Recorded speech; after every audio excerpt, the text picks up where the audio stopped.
దయచేసి మనం ఎంచుకుంటే బాట ఇది మళ్ళీ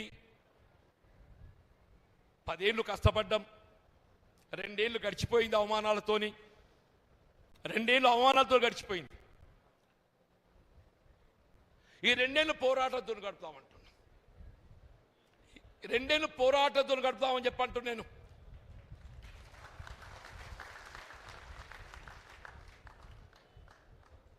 మన లక్ష్యం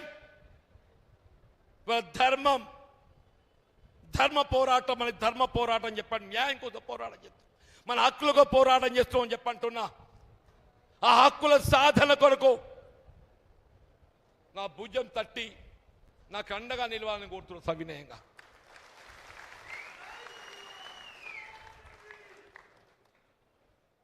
దయచేసి నేను ఏదైతే ఉందో నా మనోభావాలు వ్యక్తం చేశాను.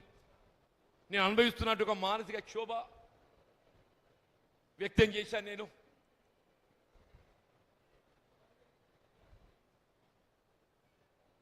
నేను పార్టీ వీడడం అనేది నాటువంటి బాధాకరం చెప్తున్నా. నేనేం స్క్రీన్ గీసుకొని ముఖ్యమంత్రి కావాలని చెప్పారు, కాంగ్రెస్ పార్టీలోకి రాలేదు. కొద్దిమంది ఏదైతున్నదో స్క్రీన్ గీసుకొని ముఖ్యమంత్రి కావాలని పార్టీలోకి వచ్చిన వాళ్ళు ఉన్నారు.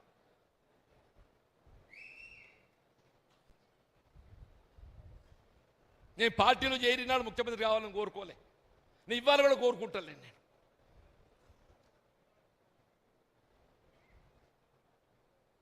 మీరు ఏ స్క్రీన్ గీసుకొని తొక్కుకుంటా ముఖ్యమంత్రి అయినరో సంతోషం నాయన, కానీ మమ్మల్ని కూడా బతకనియండి. ఇతర నన్నంటే నేను పోతున్న స్వేచ్ఛ ఏదైతుందో ఈ తొక్కుడు భరించ కాబట్టి నేను స్వేచ్ఛ కోరుకుంటున్నా.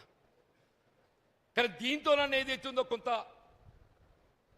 నీ ఆలోచన మార్పు వచ్చి కార్యకర్తలకు, నాయకులకు వాళ్ళ స్థానానికి అనుగుణంగా వాళ్ళ గుర్తింపు కల్పించి వాళ్ళకు లభించాల్సిన ఒక హక్కులు కల్పింపజేస్తామని చెప్పని నేను ఆశిస్తున్నాను.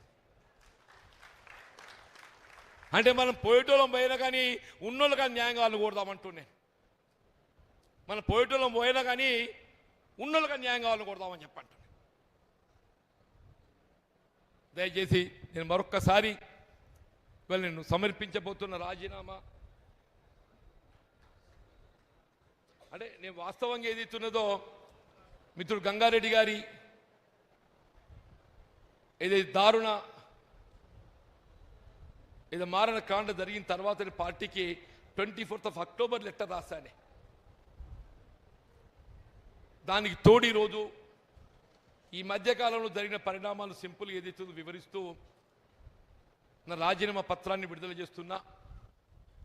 దయచేసి మా మిత్రులు, సహచరులు, ఇంతకాలం నాకు తోడు ఇచ్చినటువంటి ఒక మిత్రులందరినీ కూడా నాతో తోడు నిలవాలని చెప్పని, నా తోడు నిలవడానికి ముందుకొచ్చే సంసిద్ధంగా ఉన్నటువంటి ఒక సహోదరు అందరినీ కూడా చెయ్యెత్తాలని కోరుతున్నానే.